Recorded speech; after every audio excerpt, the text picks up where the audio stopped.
Welcome back. In this second video, we're going to explore the concept of mind-body dualism. I worked with a student in the audience to see if I can read her mind using a pendulum. I hope you enjoy it. So let's consider that pendulum for a moment. And I might just ask another question of the audience. Madam, if I have a black ball here, what's your name? Martina. Martina. Where are you from, Martina? Italy. Italy, wonderful. So you know Niccolo Machiavelli? Yes, I do. Excellent. Did I say it properly? No. No. What do you say, Niccolo? Niccolo. Niccolò Machiavelli. You see, there you go. I could never do that. Okay, right. So black ball, yeah? If I place my hand here, what happens if I release my thumb and my finger? The ball falls. Did you hear what she said there? Why do you know that? Gravity? Gravity. What's gravity? The force that attracts you to the project. I don't study physics. How do we know gravity exists? Have you ever seen gravity? No. No, correct. Okay, so gravity, you observe its effects, don't you? But you don't actually see it. How do we know that gravity exists? Because we're experiencing it. Because we experience it. Do we ever have an experience that suggests gravity is not working? Is there a small possibility we could have an experience that suggests gravity doesn't work? Is it possible, Martina, that if I open my thumb and my finger, there might be some extraordinary cosmic event which, shall we say, limits the possibility of gravity working for just a split second? I'd say yes, but it's statistically unlikely. Statistically unlikely. Very good answer. Okay, so the probability of that happening is quite low, yes? But it is nevertheless a probability and a possibility. I guess. Okay. Comes as great relief. Would you like to assist me with something else? Wonderful. Okay. Perhaps you come just here. That would be great. Come on up here. Okay, so we're going to go a bit, metaphysical here with this ball.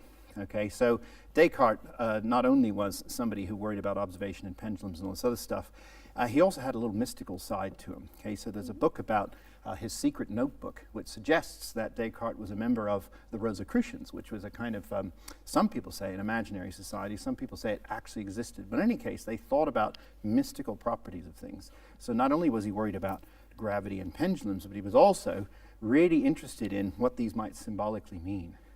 So he thought the black ball existed, really represented a void. So like a black hole in space, yeah? So it's like a void, and there was a religious overtone to it at times where he said, maybe a black ball used to be white, but it's absorbed all the tears of the sinners in the world and it's become black. That's pretty heavy going, isn't it? Well, yes. Yeah, we won't do that today, though. Okay. So here, we have this black ball, and if you could just hold your hand out, please. The left hand's fine. Which is the hand that you catch stuff with? Right. Okay, so you're right-handed. Yes. Okay, right, we don't want to, okay. So I'm going to drop that, okay, and I want you to catch it. Ready? 1, 2, 3. What's your observation of that process when you dropped? Well, the ball. When you caught what was that observation? I don't know. I just picked the ball. You picked the ball, so you didn't expect anything. Was it heavier or lighter than you expected? It was lighter than I expected. Lighter than expected, so there's a bit of doubt around that. Her sense is we're expecting her to feel a heavy ball, and in fact, it was a bit lighter than expected. Okay. Now, that ball, because of its black color, also symbolizes executive action or power. Okay, so if you get into the big metaphysical tomes and you go down to a New Age shop or something, you might read books that say a black sphere corresponds to power and execution. Okay, and they often divide the human body in half. You have an active side and a passive side. So the right-hand side of your body is your active side, and your left-hand side of your body is your passive side. You now have a choice. Okay, like put your hands behind your back with the ball. You get to choose which hand you put the ball in. And I'm going to challenge this notion of the separation between mind and body. You ready for that?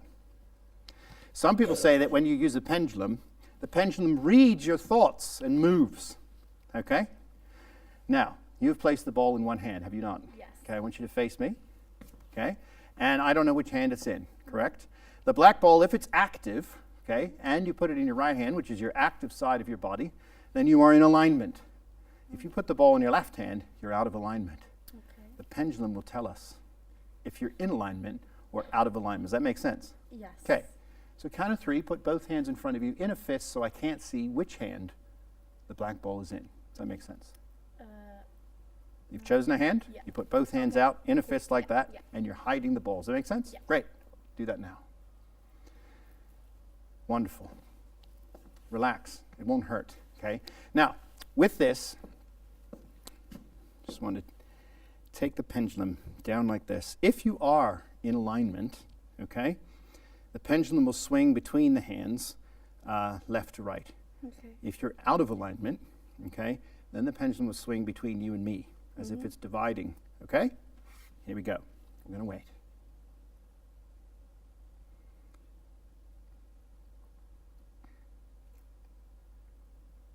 Okay, it takes a while to settle down, and there you see that the pendulum is swinging between left and right. That suggests to me that the black ball is in your right hand. Is that correct? Correct. Open your hand. Thank you very much. Thank you. Thank you. Thank you very much. Have a seat. So, a little bit of mystery there around the mind and body dualism. Do we have a separation between mind and body, or can the body actually access the mind, and can the mind understand what's happening to the body? So I hope you enjoyed that. I think Martina was a bit surprised at what just happened there. In our next video, we're going to explore the concept of justice and morality using a very old thought experiment from Plato's Republic called the Ring of Gyges.